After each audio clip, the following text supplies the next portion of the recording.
tocar mais uma música, que a gente já possa ir se harmonizando para a reunião que já vai iniciar daqui a pouco.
melhor do que as notas musicais para entrar em sintonia, né, gente?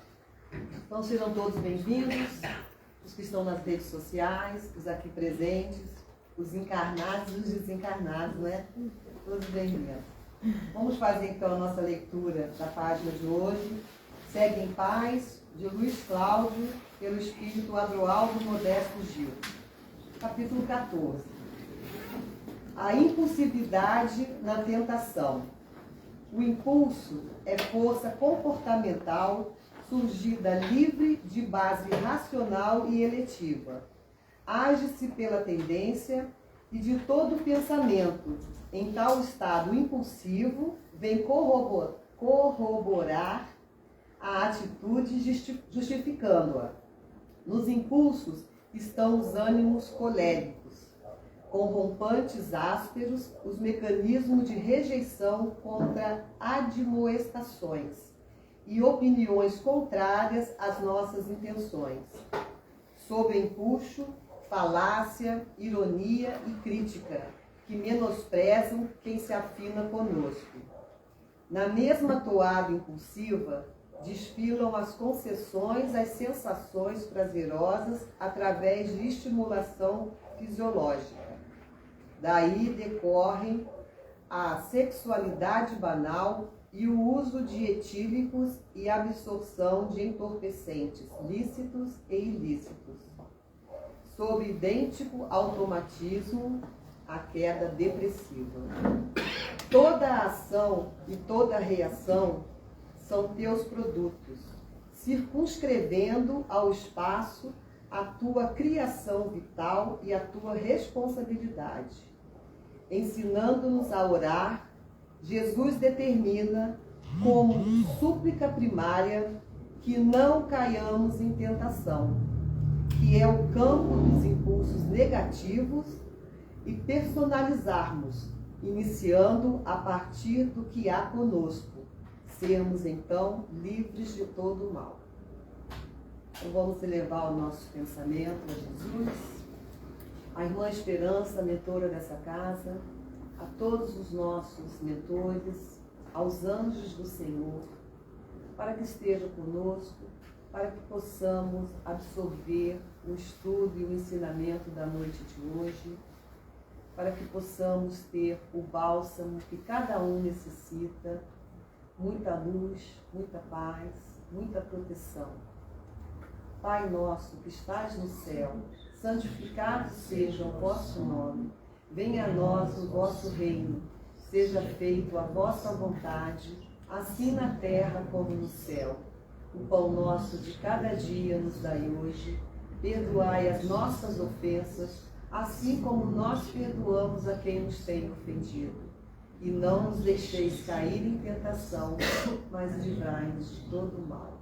Porque vosso é o reino, o poder e a glória para sempre. Que assim seja. Nossa palestra hoje é com a nossa irmã lá do Chico Xavier de Tatiaia, Andréia, e vai falar sobre Madame Kardec. Olha que chique. Chique. Palavra sua, Andréia. Obrigada. Obrigada. Boa noite a todos. Boa noite. Uma alegria ser recebida aqui na casa de Irmã Esperança. Sempre nos acolhe com tanto carinho. A gente agradece a espiritualidade que nos envolve, a esses olhinhos assim que ficam vibrando junto com a gente, né? Que o trabalho aqui, eu sempre digo que o trabalho é em comum. E a alegria de poder ser útil, né?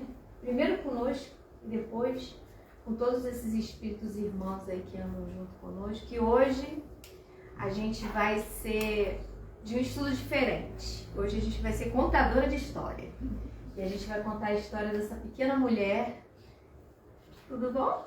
Dessa pequena mulher que a história que o tempo quase apagou, que foi quase apagada a história dela e que a gente não imagina. Eu espero que quando nós terminemos aqui o estudo da noite de hoje, vocês notem a importância dessa pequena mulher para a doutrina que nós recebemos hoje. Hoje nós estamos aqui confortavelmente sentados, podendo estudar, podendo discutir, podendo conversar a respeito da doutrina. Mas a gente sabe muito a respeito da codificação, de como tudo foi montado, Mas e depois que Kardec desencarnou? Então, a gente deve muito a essa pequena mulher aqui, né? Que foi guerreira para que a gente pudesse ter hoje a doutrina que a gente tem. Esse estudo, ele começou, na verdade, foi aqui. Foi um presente, foi o primeiro café com doutrina que foi feito, né? Com o grupo que a gente faz, foi feito aqui na KS, e foi Madame Kardec, e no caso, né, a respeito desse livro aqui, e a outra foi com Sueli Calda-Schuber com Ferraz, lá da Cruzada Espírita. E nesse dia foi uma farra, né? Que a gente veio caracterizado de Madame Kardec e tal, e foi um bate-papo muito gostoso. E ele começou com esse livro aqui, que me foi apresentado em 2020 e pouco, foi antes da pandemia, 2019 talvez. A gente estava participando da Feira do Livro Espírita, lá em Penedo, e eu vi esse livro e me deu uma curiosidade. Eu falei, Madame Kardec, gente, eu não sei nada a respeito dela, só sei que foi esposa de Kardec e ponto. Né? Mas por que um livro com a história dela? Né? Comprei, e como eu sei que vocês não fazem isso, só eu, né? Compro o livro e ele fica lá guardadinho. Um dia eu vou ler. Nisso se passaram anos para eu ler o livro. Então, já começa, antes da gente começar o estudo, já fica essa dica aqui, gente. Procurem as preciosidades que a gente tem na estante em casa, que a gente não dá muito valor. E aí, quando eu comecei a ler o livro, eu me apaixonei. Me apaixonei por essa pequena senhora. Espero que vocês se apaixonem também. Então, como eu disse, o estudo ele é levado como uma linha do tempo. A gente vai passando pela história dela, vai entendendo o contexto de quando ela nasceu, de como era. A gente vai chegar ao namoro dela com Kardec. Teremos histórias aqui surpreendentes. E depois a gente vai ver como que a gente recebeu essa doutrina dessa pequena senhora que está ali.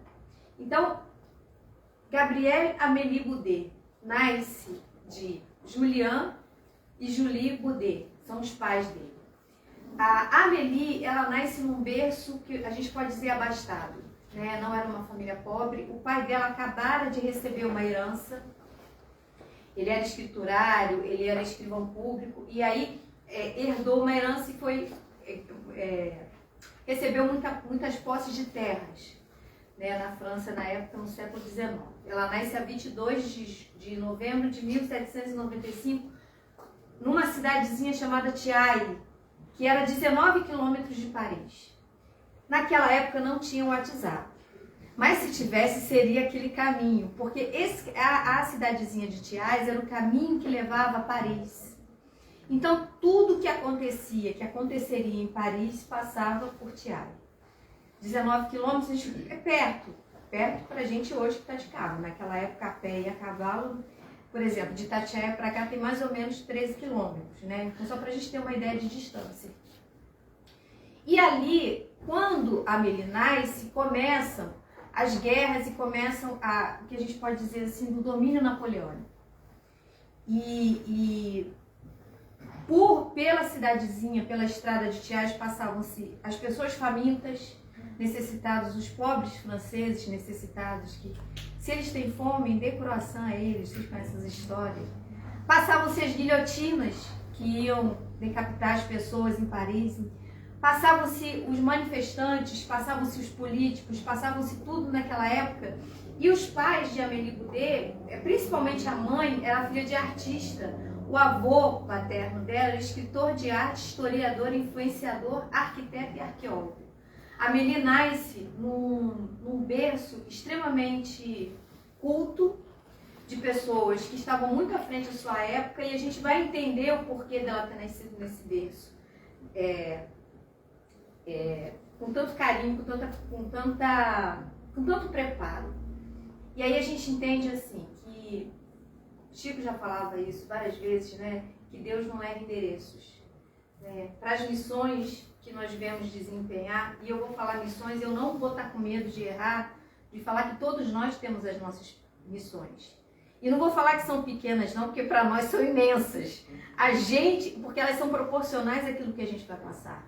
Então nós somos preparados desde o berço, desde o nascimento, para aquilo que a gente vai passar, para aquilo que a gente precisa passar, para aquilo que a gente precisa aprender. Assim não foi diferente com a Amélie. E ela nasce em 1795, 4 anos depois, Napoleão Bonaparte, um golpe de Estado, toma o poder. O que acontece? Deixa eu passar aqui, ó, só para vocês verem, aqui, ó. Paris e a cidadezinha de Thiers é aqui, ó, pequenininha, tá vendo? Valdemar. Eu não sei falar francês, não, mas eu vou escutando aqui. Peraí que eu andei. Isso. E aí, quando Napoleão toma o poder, o que ele faz? Ele resguarda o direito dos homens e o direito das mulheres, que já eram pouco, ele dá mais uma espremida. Isso preocupa demais a família. Tem uma menina nascendo ali. A Amélie, desde pequena, já demonstrava uma inteligência diferente. Uma curiosidade perguntadeira, né? Aquelas crianças perguntadeiras que você fala, meu Deus, você cala a boca, criança, por que você está perguntando isso? E ela queria saber de tudo, e ela muito inteligente, e cada vez vendo, né, que os direitos da mulher, o direito de estudar, o direito de votar, o direito de se expressar, as mulheres, a época de Amélie, quando ela nasceu, elas eram preparadas para serem donas de casa, mães e ponto. Mais nada além disso. E, por favor, não dê opinião. Melhorou um pouco? Melhorou. Mas a gente ainda, enquanto mulheres, né, enquanto espíritos imortais, que não têm sexo, mas que reencarnam em corpo feminino no planeta Terra, nós temos desafios muito grandes ainda a vencer. Né? E graças a Deus a gente entende. A natureza não dá saltos, mas os olhares, apesar de ainda tardios, estão começando a virar para a gente ver os direitos da mulher, as mulheres, a sobrecarga que a gente tem na nossa vida, enfim. E a gente reencarna a mulher não é por acaso também, né? Então, isso é muito bacana. Então, aos 11 anos de idade, quando os pais de Amélie sentem, né, que todo o entorno dela era muito difícil para aquela menina que já despontava, eles saem do Château de Loire. E era suprimido o acesso ao conhecimento, ela não podia estudar. Então era a mãe que estudava, ensinava tudo que ela precisava, não podia frequentar a escola, enfim, não tinha essa condição de frequentar. Então no Château de Loire, ela começa a ensinar tudo que ela precisava saber. As outras mães ensinavam a bordar, tricotar, cuidar, receber, e a Amélie já estava recebendo aulas sobre arte, sobre línguas, sobre toda essa parte intelectual que ela poderia. Aos 15 anos de idade, quando os pais veem que ela está se desenvolvendo muito, se muda com ela para Paris, porque era um lugar que culturalmente estava fervendo e que poderia dar mais possibilidades para elas. A gente pensa assim, um lugar, uma cidadezinha pequena, a gente que mora em cidade, aqui, Resende até mais, mas uma cidadezinha pequenininha, a gente sabe dos preconceitos, né, das coisas, então eles resolveram tirar a Amélie e levar a Paris para que desse mais possibilidades de educação para ela. Então, aos 15 anos de idade, eles se mudam para Paris. Em 1810, ela é matriculada no colégio interno. E lá ela conhece o pensamento... Opa, ó. Oh, meu Deus. Aqui, ó. Desse senhor aqui, Pestalozzi. Pestalozzi, um educador que já fazia algo diferente naquela época. As turmas já eram mistas, meninos e meninas. A pedagogia já focava não numa pedagogia punitiva, mas numa pedagogia amorosa, onde a relação de professor e aluno era uma relação mais humanizada. Ela se encanta com esse senhor. Ela se encanta com esse senhorzinho aqui também, que é o Victor Hugo. As obras de Victor Hugo, ricas, de histórias, de aventuras, a riqueza literária de Victor Hugo, poética, ela se encanta. E esse senhor aqui, Honoré de Balzac, também, que é um dos que lá na frente vão pontuar muito todo o trabalho dela. E ela se apaixona pelo pensamento crítico, pelo estudo das belas artes, pela pedagogia. Aos 15 anos de idade, ela já dominava o latim, conhecia o grego. E ela, além de tudo, né, se interessava por literatura, artes dramáticas, música romântica, ópera, canções para piano, canto e amava a dança. Ela era quase um ET na época dela. Porque qual era a menina que podia ter toda essa bagagem, né, todo esse presente para a vida? Depois ela se matricula na primeira escola normal leiga de Paris. E aí ela, sob a orientação pedagógica de Pestalozzi, ela começa a entender que o que era o propósito da vida dela era ligado à educação. Ela queria trazer para a realidade das crianças parisienses essa relação de amor entre aluno e professor. Ela sentia que tinha essa necessidade ainda naquela época de trazer toda essa... Não vou dizer assim que era não era uma grande novidade, mas não eram todos que tinham acesso a isso. E ela tem uma vontade imensa de trazer isso para o cotidiano dela. Aos 19 anos de idade, ela se gradua como professora. E aí ela é chamada de institutora Boudet. Quando ela está aos 19 anos de idade, vem aquela nossa dúvida que a gente pensa: a gente casa ou compra uma bicicleta? Ela não queria casar. 19 anos, a gente está falando de século XVIII, século XIX. Então ela pensava: eu vou me casar? Estou nem um pouco interessada. Eu vou fazer votos religiosos, porque também era o outro caminho que as mulheres tinham naquela época? Não. Também não vou fazer votos religiosos. Vou permanecer solteira? Vou. Ela era ousada. Porque uma mulher na época dela, aos 19 anos, já estava preocupada se ia casar ou não. E ela falou assim: não, eu vou bancar essa de solteira.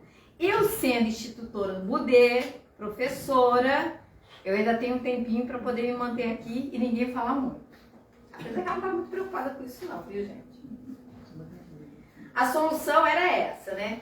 E aí ela se forma institutora de letras e belas artes e é legitimada pelo Estado. Muda-se para a região central de Paris, próximo ao Louvre, para continuar sua educação artística.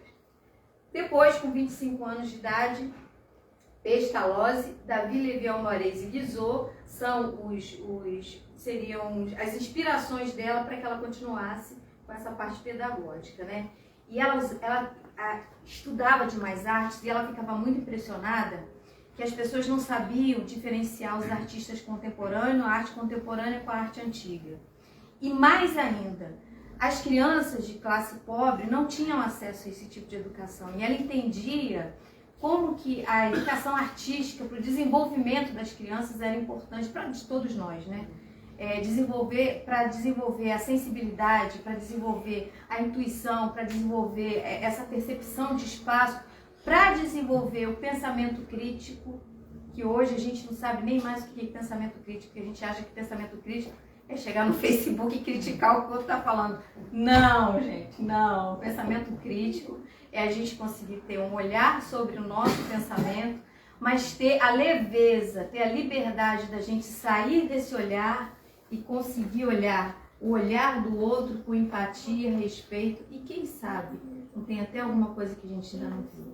Pensamento crítico é isso, não acreditar em tudo que nos é falado ou que nos é postado, mas entender que a gente tem possibilidades intelectuais, de informação, de desenvolvimento, de criatividade para procurar saber exatamente o que está acontecendo, o que é aquilo que está chegando para nós. E ela tinha uma preocupação muito grande a respeito disso já no século XIX.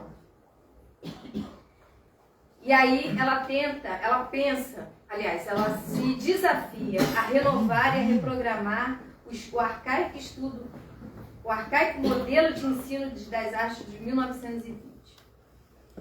Depois, 30 anos de idade chega. Como é que era que chamavam as mulheres de 30 anos de idade mesmo? Era uma mulher que no caso era o quê?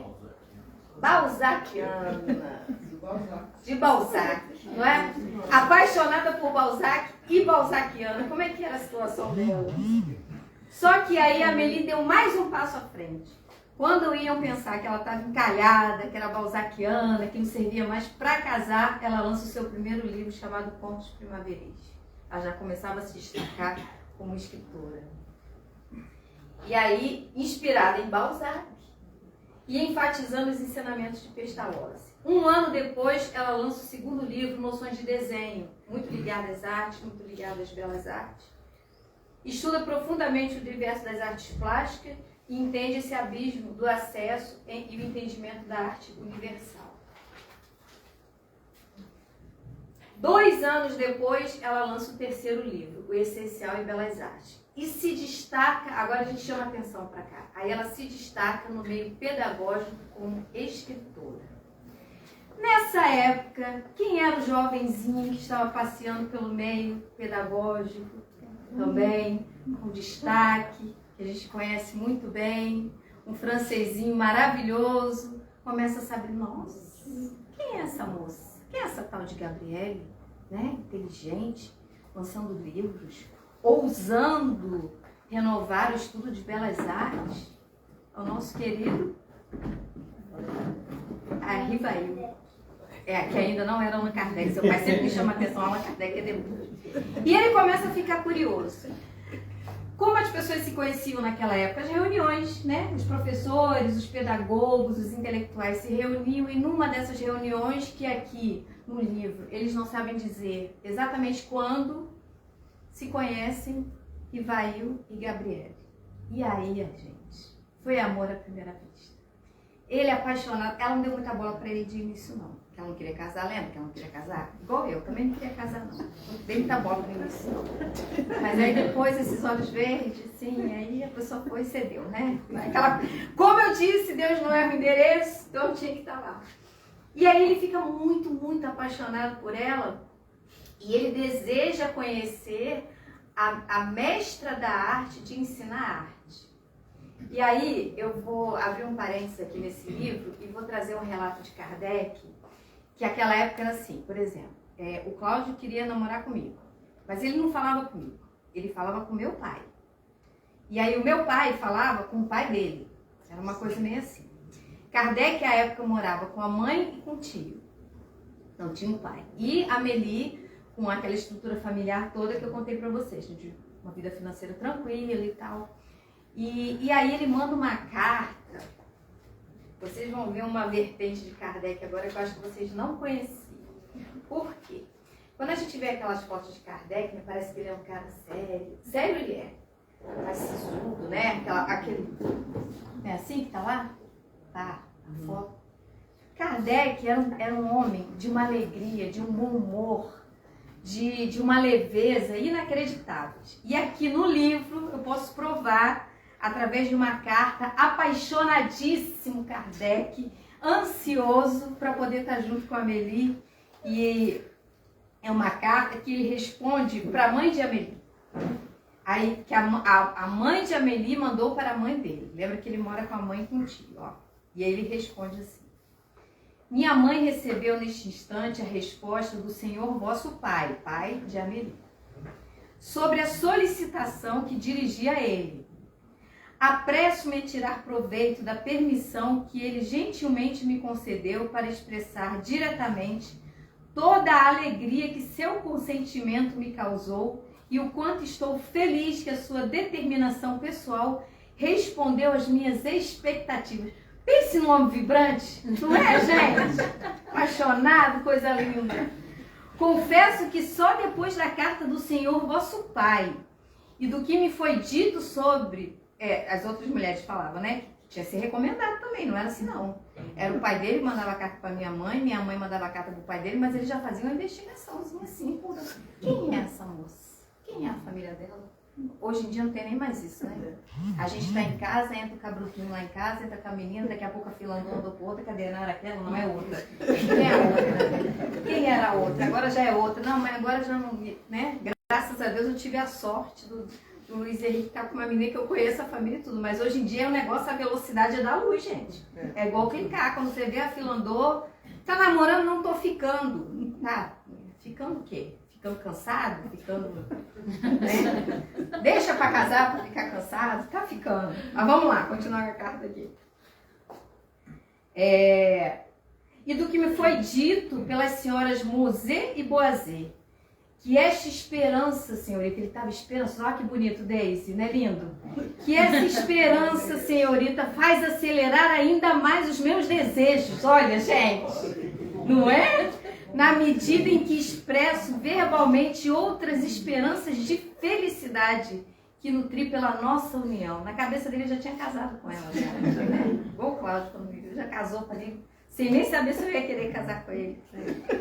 Embora eu tenha tido o prazer de vê-lo somente uma vez, somente uma vez este único encontro me convenceu de que as senhoras não exageraram em pintá-la com as cores de uma pessoa amável.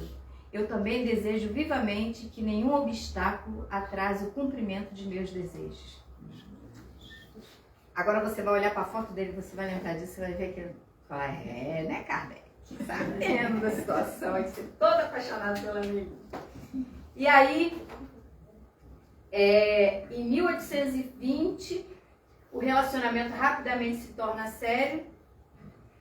O pedido de casamento demora um pouquinho ainda, né? Em 1831. Em 32 eles se casam. Lembrando que Amélie era 9 anos mais velha que Rivail. Acertei, não falei Kardec. Ela nessa época é Rivail. Então ela sai de um pequeno palacete, de uma casa estruturalmente, financeiramente boa, para morar com a sogra. Era só ela que estava apaixonada nele, não, era ela também. Devia estar muito apaixonada, né? Vai morar com a sogra e vai morar com o tio dele, a Rue de Sèvres, número 35. E lá eles fundam o Instituto, lá existia o Instituto Técnico Rivail. Rivail já dava aula, já tinha o instituto dele, também muito, muito influenciado por Pestalozzi. Também já tinham as turmas mistas, né, com meninos e meninas daquela época, era uma coisa assim, inovadíssima. E ela começa a trabalhar com ele lá. Em 1835 o instituto é fechado, por causa dos desafios financeiros, né, porque quem tinha dinheiro era a família de Amélie, não a Amélie. Quando ela se casa com Rivail, eles vão passando aqueles apertinhos. Para piorar, um irmão de Amélie passa por um perrengue e vai pedir ajuda para o cunhado, sempre o cunhado também, né? Coisa boa, é aquela bênção que a gente tem na nossa vida, que é para a gente fazer a caridade também. O meu é maravilhoso, eu amo muito meu cunhado, de verdade.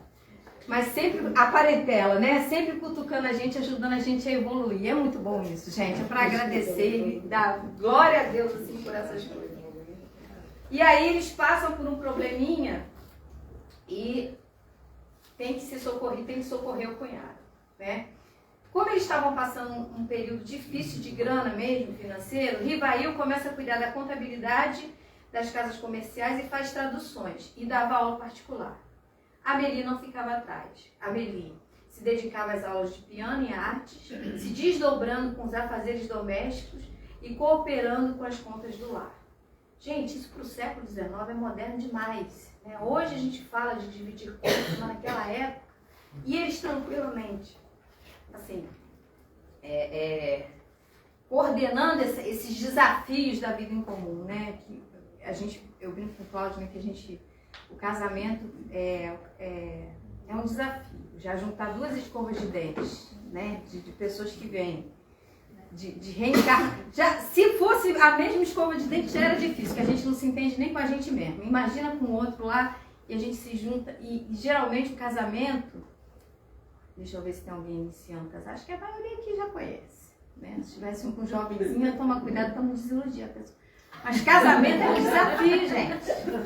Casamento é um desafio todos os dias, você levantar, olhar para a criatura, né? E você falar assim, vamos. Casamento é uma coisa de almas afins, mas não é afim afim romântico, não é afim de dar certo. É lutar todo dia, abrir mão de coisas todo dia, né? Dizer assim, meu Deus, é esse leão aqui que a gente vai enfrentar hoje? Vamos embora.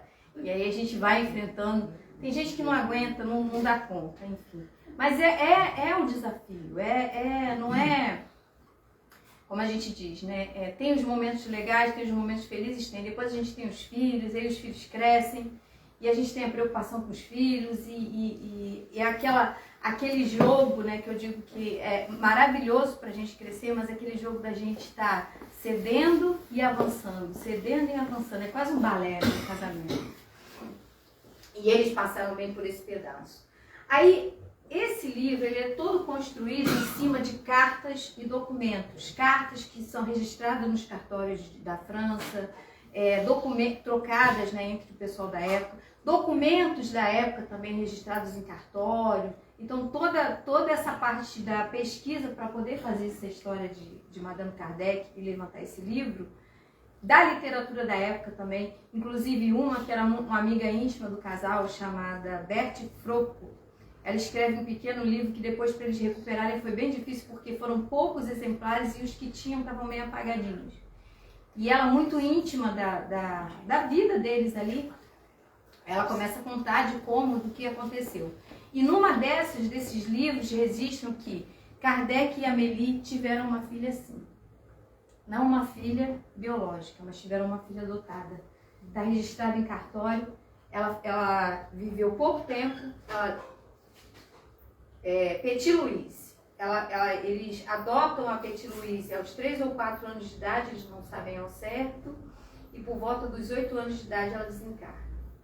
A Petit Louise, ela chega na casa deles enquanto eles estão nesse desespero financeiro, nesses desafios, que a gente pode dizer assim. E em uma das cartas, que no caso, Rivail viajava e mandava carta para Amélie, perguntando de Louise, e dizia como que a Louise era aquela pequena alegria que estava na vida deles e que deu o gás, né?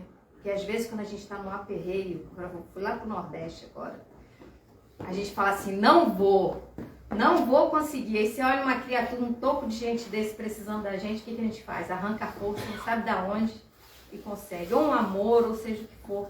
Geralmente é o que faz a gente despertar para coisas que a gente nem sabia que poderia fazer. E nessa época, Petit Louise foi isso para o casal Kardec.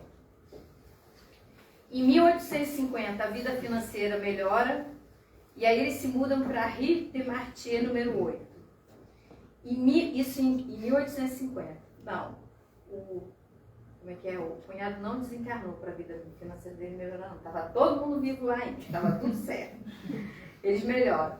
Em 1854, 4 anos depois, Fortier, um grande amigo do casal, magnetizador, assim como Kardec, que estudou magnetismo, fala com eles a respeito das mesas girantes. Rivail, antes de Kardec, Rivail, a princípio, não quer saber muito dessa conversa. Ele era muito cético em relação às coisas que aconteciam, ao pensamento mágico e tal. Amélie já sabia também, já tinha notícia das mesas girantes. E Fortier chega e fala, vamos lá ver, cara. Você tem um pensamento crítico, você é tão inteligente, vamos lá ver o que está acontecendo. Tem alguma coisa... Não vou. Porque a época, logo que começa, as mesas girantes, elas eram como se fossem divertimento. Né? E as pessoas iam e viam as mesas girar, e ali tinha festa, tinha bebida, era um fenômeno que as pessoas não levavam muito a sério. Né? Era como se fosse quase um circo, né? de possibilidades, de alegrias, de descobertas, de mágica, enfim, era quase que isso. Então Kardec, muito sério, Rivail, muito sério, não queria tomar parte disso. Fortier insiste, mas quem o convence é Amélie. Minha avó tinha uma frase que era muito engraçada, assim, ela dizia assim, no casal, o homem é o cabeça da relação. A mulher é o pescoço. A cabeça só vira para onde o pescoço deixa. Então, meninas, guardem isso. Não tô brincando. Minha avó já desencarnou e ela falou, o homem é o cabeça. O homem é o cabeça. É o cabeça da relação, viu, Rogério? Mas era o pescoço. Você já viu contar com o qual a cabeça vira pro lado? A cabeça só vira para onde o pescoço deixa. E aí a Amélie fala assim, não, vai lá ver isso sim, vamos lá, vamos ver o que é isso. Você não pode... Lembra que ela era uma das que batalhavam no colégio pelo pensamento crítico. Eu não posso falar que eu não gosto se eu ainda não fui lá e não experimentei e não vi o que é, o que é isso. Desenvolva o seu pensamento crítico vendo um olhar diferente do seu. Analisa, baixa a bolinha, né? Não vai armado já para ver, não, peraí, deixa eu entender. Deixa eu tentar olhar pelo seu ponto de vista. Que aí, como dizem, né? Se duas pessoas passam numa estrada e se cruzam carregando pão, eu levando pão e o outro trazendo pão, cada um passa por si e chega na sua casa, cada um com um pão.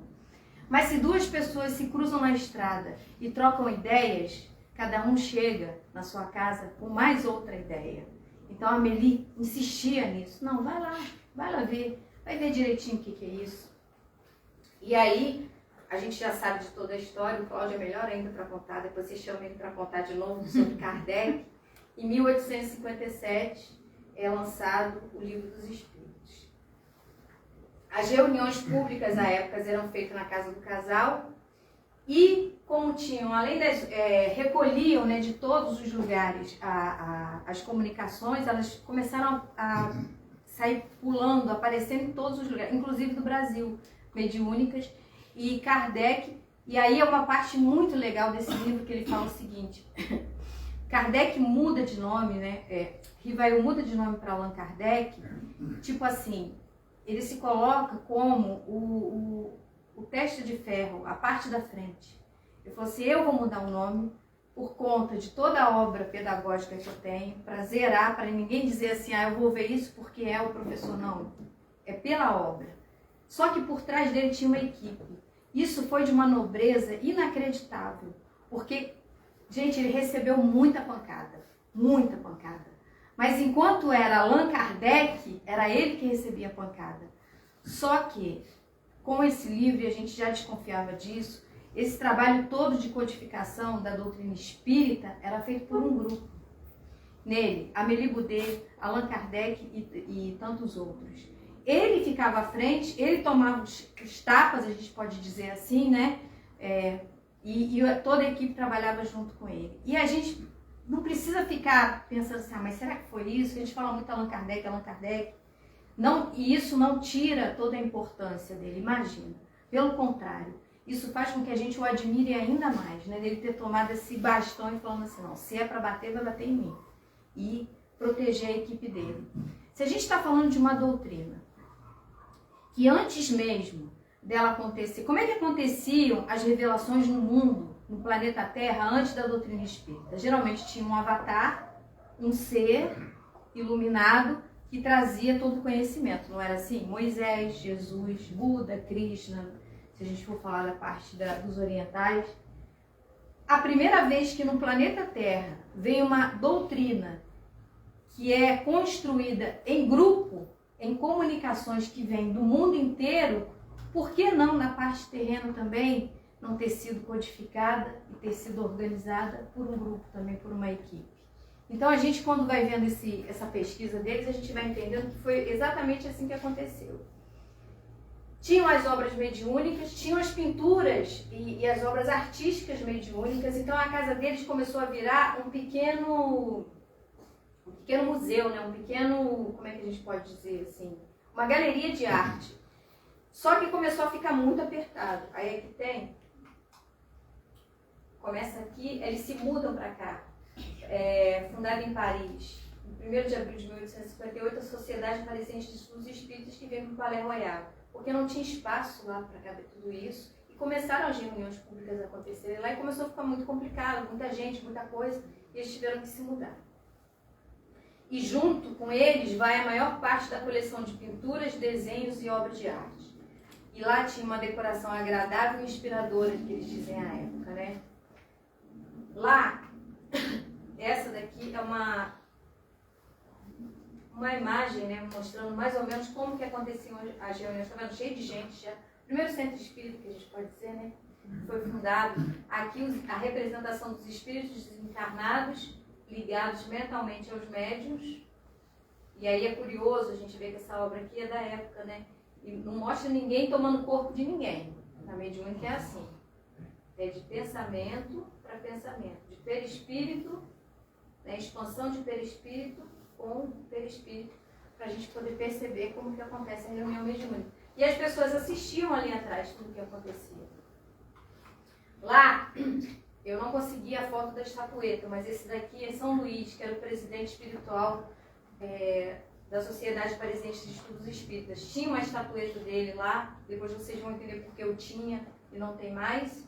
Essa aqui é uma figura que mostra uma pictografia mediúnica da casa de Moza, em Júpiter. Isso daqui está na revista Espírita também, depois vocês pesquisem. Aqui é ruim de ver porque fica muito claro. Mas assim, uma casa completamente lúdica, completamente... As paredes é como se fossem ondas sonoras, uma coisa absurda, assim. De bonito, né? E aí... Ai, gente, desculpa. eles se mudam para lá. Em 1860 eles já estão aposentados como pedagogos e professores, e a situação financeira fica melhor ainda. Ela se dedicava às artes da pintura e os espaços na Sociedade Parisiense de Estudos Espíritas, que virou um verdadeiro ateliê e tinha a presença de vários artistas, inclusive do plano maior. De personalidade marcante, essa pequena mulher, formação acadêmica de pedagoga, artística e linguística, ela colaborou ativamente no trabalho da codificação dos livros espíritas. O que ela fazia? Ela revisava, ela compilava, ela transcrevia dos originais para os livros espíritas e fazia as traduções das comunicações mediúnicas. Enquanto Kardec também ia recebendo aquilo tudo e analisava. Quando começa a viagem espírita, vocês já ouviram falar, né? Kardec tinha a viagem espírita, que é quando ele saía para as cidadezinhas de trem, para poder divulgar aquilo tudo de novo que estava acontecendo. Ela, muitas das vezes, respondia pelo próprio marido, as correspondências e as pessoas que chegavam até lá. Em 1860, eles juntam todas as mobílias e a arte mediúnica e vão para um salão maior ainda na passagem de Saint-Denis, na Rue Saint-Denis, número 59. E com recursos próprios, eles começam a construir o que eles vão chamar da Vila de Seguir. O que é a Vila de Seguir? A ideia era reunir todas aquelas pessoas que eram espíritas, que eram... É como se fosse uma grande vila para todos os simpatizantes, as pessoas que estavam conhecendo essa doutrina, e fossem morar juntos, e fossem se auxiliar, e fossem estudar. Ali eles iam fazer uma biblioteca, um museu. Então era como se fosse um pequeno espaço para poder comportar tudo que estava acontecendo naquela época da doutrina espírita, que estava crescendo fervorosamente. Depois vocês vão entender por que na França depois teve o declínio. Lá eles iam fundar uma biblioteca e ia ter um museu do espiritismo. Só que Kardec, arrumando as caixas, agora já Kardec, da mudança, Amélie sai para resolver umas coisas na rua, Kardec sofre o AVC, cai e desencarna. Nesse momento que a Amélie vai à rua e volta, ela deixa o marido lá arrumando as caixas, quando ela volta ele está desencarnado. Ela leva um choque. Por quê? Ela, apesar de estar ali lidando com todo esse plano espiritual, sabendo da existência dos espíritos, era o amor dela que estava indo ali naquele momento. E a coisa que ela mais lamenta é que no momento final, não era ela que estava segurando a mão dele. E ela sente... Mas ela sente não se jogando no buraco, né, e deixando de fazer o que ela faz. Ela vai ao velório de Kardec, ela cuida de toda essa parte, enterra o corpo do marido e volta para inaugurar a Vila de Seguir. Então, uma mulher forte, né, apesar da dor, e ela fica muito abalada depois disso. Berthe Fropo fala, né, nas suas comunicações que ela fica realmente... em choque durante o tempo, e isso dá uma balançada. O que acontece nessa Vila de Seguir aqui? Lembra que era para reunir as pessoas que precisavam, que eram simpatizantes da doutrina, que estavam chegando, que era para acolher as pessoas? Ali chega uma família de um senhor chamado Paul Lemarie. Aí que começa o problema. Ela acolhe essa família.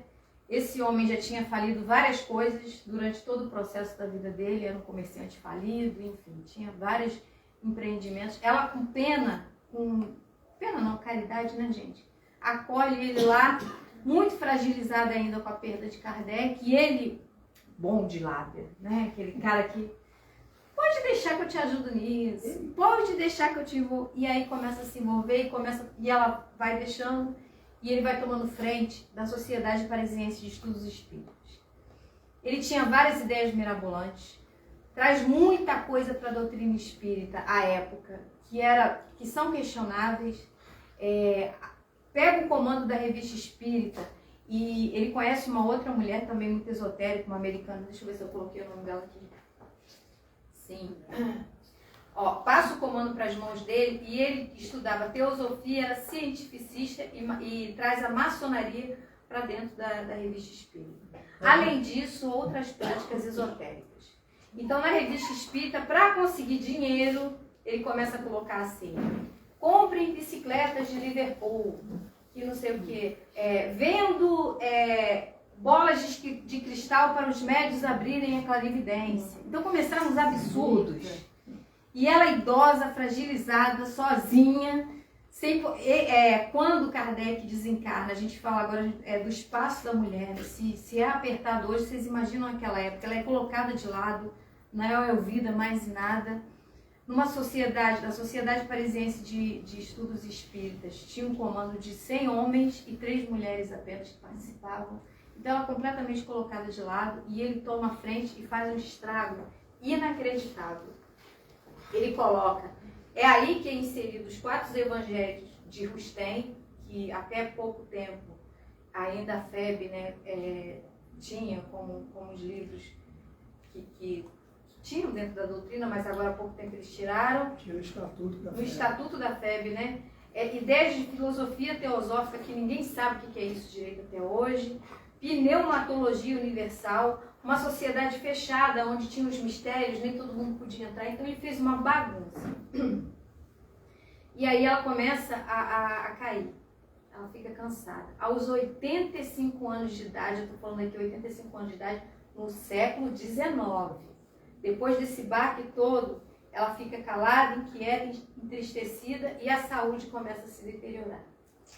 Quem ajuda? Esse aqui é a figurinha, né, Maria? Deus abençoe. Já desencarna.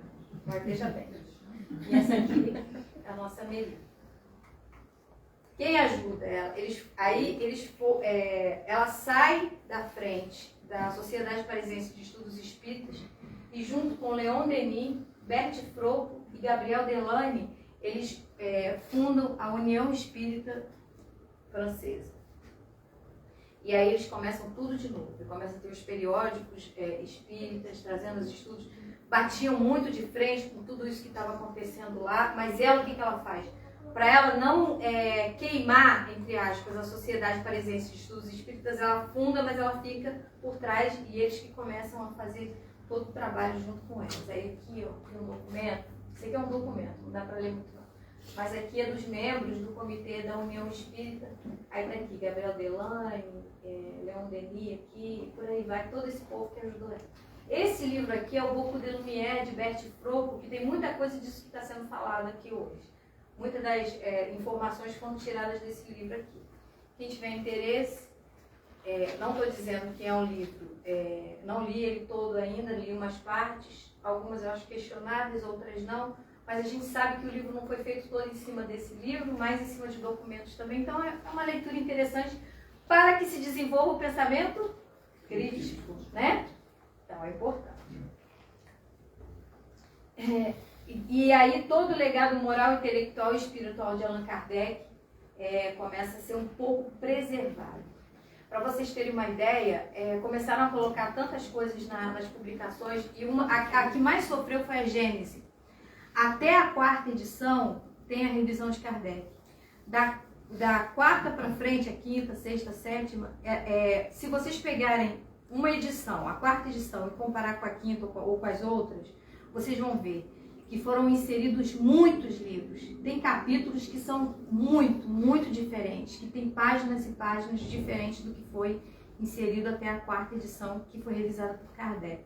Então, o que eu digo aqui? Eu estou colocando uma conotação de valor, não. Vai estudar a Gênese, vai trazer a Gênese para estudar em casa? Tenta ir pela 4ª edição, né? Mais seguro. As páginas a mais ou capítulos que foram colocados daqui para frente são ruins? Não é nenhuma julgamento de valor aqui. Mas lê com cuidado, porque foi a época que eles começaram a colocar mais coisas para poder tentar ganhar mais dinheiro. Por quê? Lembra que a Sociedade Parisiense de Estudos Espíritas era rica no início? Tinha obra de arte, tinha um busto de Luís. Tudo isso se perde, gente. Até hoje ninguém sabe aonde foram parar os bens, o dinheiro, as obras de arte. Muita coisa se perdeu daquela época.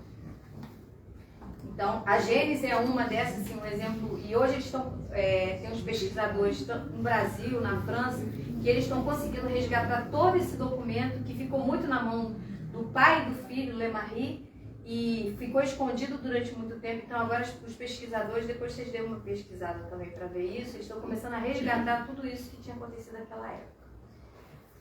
A Amélie que já tinha uma condição financeira boa, o que ela faz? Ela compra todas as tipográficos, né? Como é que fala? Não, eu até anotei aqui, ó. Com 25 mil francos franceses, à época uma pequena fortuna, ela resgata todos os clichês das tipografias do Pentateuco. Ela compra tudo. Para quê? Para que não fosse mais alterada. E tenta dar aquela segurada. Por isso que eu digo, gente, a doutrina espírita que a gente tem hoje, o Pentateuco que a gente tem hoje, o estar preservado, muito do trabalho da equipe de Kardec, a gente deve a essa mulher. E a equipe que ficou com ela depois, Gabriel Delano e Leon Denis. E foi um trabalho hercúleo. Ela chegou a ser incriminada, ser chamada na delegacia para responder por crimes de pessoas que se diziam espíritas e que estavam se aproveitando da vulnerabilidade financeira, psíquica, enfim, das outras pessoas. Ela não era que estava à frente? Então ela é chamada e ela responde a processo também por coisas que ela não estava nem envolvida. Então foi um trabalho hercúleo, né? 10 de janeiro, vovó Kardec aos 87 anos, gente, com a saúde física debilitada e o ânimo abatido, apesar de, aos 87 anos, nem óculos ela precisava usar ainda, né? A gente já está precisando de tudo. Ela cai, bate a cabeça, fica em coma durante 2 dias e desencarna. Seu corpo foi enterrado ao lado do corpo de Kardec, aqui, Père Lachaise, Père Lachaise, né? Para quem já foi à França ou para quem vai lá, esse túmulo, a época Kardec foi enterrado de um jeito, o corpo, e aí ela que faz todo o desenho do túmulo dele, ela chama um artesão para poder fazer. Aí a época da guerra, uma bagunça, e vai, a guerra franco-prussiana e tal, o homem some. Pois ela dá um jeito de caçar esse homem, botar de volta e fazer ele terminar o túmulo. Era uma baixinha de brio, né? E faz terminar o túmulo dele. Foram 14 anos de luta, enquanto Kardec... Tô louca por causa do seco, né? Desculpa. E a Goiânia? Eu vou beber. Enquanto Kardec pesquisava, investigava, entendia, catalogava, organizava e analisava as mensagens e divulgava por causa das viagens espíritas, né, para espalhar as notícias da Boa Nova, Amélie planejava, revisava, cuidava da sustentação, compilava, transcrevia, defendeu e primou pela pureza doutrinária. Ela não se colocou à sombra de Kardec, mas ao lado, em todos os momentos. E em muitos outros ela tomou a frente de acender as luzes do Evangelho redivivo através das notícias trazidas pelos Espíritos. Manteve essa luz do Espiritismo quando entrou num período de escuridão espiritual. Isso é uma fala de Gabriel Delano. No velório dela tem falas lindíssimas, e eles dizem, né? Foi a mulher que acendeu a luz para que o Evangelho permanecesse entre nós aqui até hoje. Então, para a gente encerrar, agora eu vou beber água, eu vou ficar emocionada. Depois que Dudu toca o violino exatamente no dia de Madame Kardec, aqui, como é que a pessoa fica, né, Dudu? Não é à toa esse violino, né? A gente lá pro século XIX, essa pequena senhora aí que desencarna aos 87 anos de idade, lutou bravamente para que a gente tivesse hoje a doutrina que a gente tem hoje. E como uma homenagem a ela, a gente vai falar assim, eu vou conseguir. Que Irmã Esperança me ajude. A menina que amava as artes e a pedagogia havia se tornado uma mulher forte que manteve acesa a chama do espiritismo quando o mundo entrou num período escuro da sua evolução espiritual. Queremos deixar aqui registrada a homenagem a essa mulher que, em toda... coisa linda de mamãe. Obrigada. Queremos deixar registrada a homenagem a essa mulher que, em toda a sua vida, manteve a integridade e a honestidade, e que foi uma das principais personagens do início da história que hoje nós conhecemos como doutrina espírita. Ela que, com a sua delicadeza e seu jeito doce, conquistou o professor Rivail e trabalhou ao seu lado durante toda a vida, enfrentando dificuldades por amor ao ideal e à causa espírita, que também, se mostrou extremamente forte e decidida quando ficou sozinha e teve que defender o legado da doutrina mediante os absurdos e erros humanos. Amélie Gabrielle Boudet, professora, pedagoga, empreendedora, artista, amava o belo e a vida. Sempre trabalhou com dedicação e desprendimento na sua missão junto ao Cristo. É um dos maiores exemplos para todos nós que buscamos trilhar os caminhos dessa doutrina que ela conhecia tão bem e viveu intensamente. Obrigada, Amélie. Gratidão, Madame Kardec. Obrigada a todos vocês. Desculpa a emoção.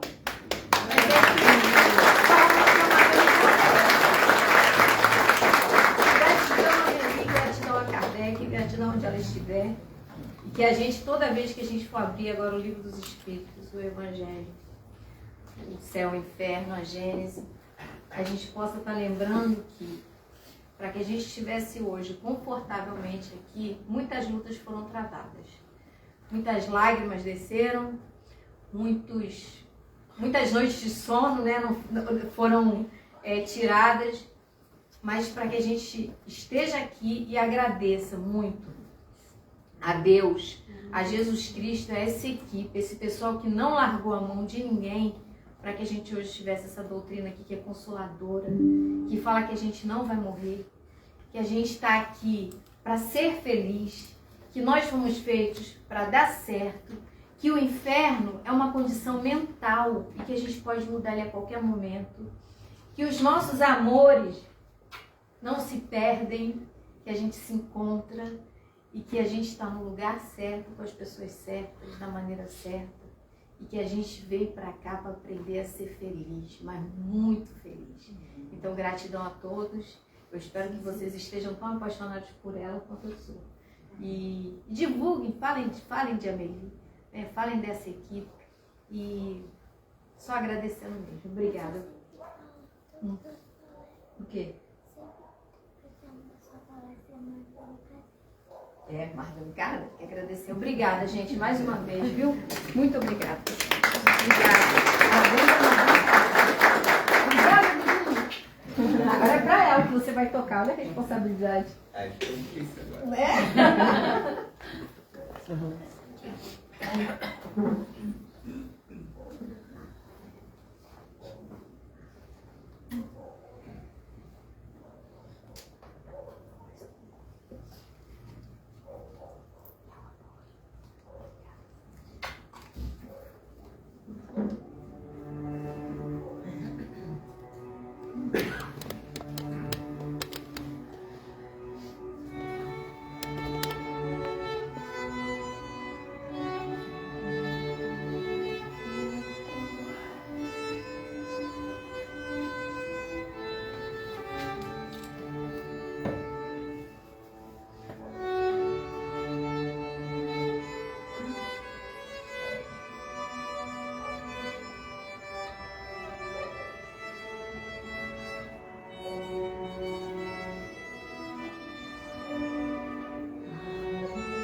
casa, né, gente? A arte da Madame Kardec. E, então tem um ditado que diz, né? Atrás de um grande homem existe uma mulher. É verdade, né? Madame Kardec provou isso. Do lado. Tá do lado? Agora tá do lado. Se bobear, tá na frente agora. Mas é isso aí. Gente, muito obrigado. Vamos então à nossa prece. Depois vou pedir ajuda dos nossos passistas. Depois eu dou os avisos. Vamos elevar o nosso pensamento, agradecendo ao ensinamento da noite de hoje, agradecendo a Andréia por trazer essa mensagem de Madame Kardec, a importância das mulheres, a importância do ser humano na evolução espiritual, no crescimento moral, que é isso que estamos fazendo aqui. Agradecer a espiritualidade amiga que estiver trabalhando conosco na noite de hoje, que ainda vão estar no passe. Agradecer a Irmã Esperança, agradecer ao Mestre Jesus por trazer essa mensagem, essa doutrina consoladora, que tanto nos fortalece, que tanto nos enriquece, que tanto nos faz evoluir, seguir a sua mensagem, pois Jesus é o caminho, a verdade e a vida. Ninguém vai ao Pai senão por Ele. E Ele veio trazer esse ensinamento e Ele é o nosso exemplo, é a Ele que devemos seguir. Vamos agradecer a Bezerra de Menezes e toda a sua falange, agradecer a Eurípides Barçanufo, que trouxe a filosofia do amor junto com a Pestalozzi, né? Que a gente vê presente em todos os ensinamentos, que é a doutrina do amor. Obrigado mais uma vez pela presença de todos e que a paz do Senhor esteja conosco. Que assim seja, graças a Deus. Agora convido os passistas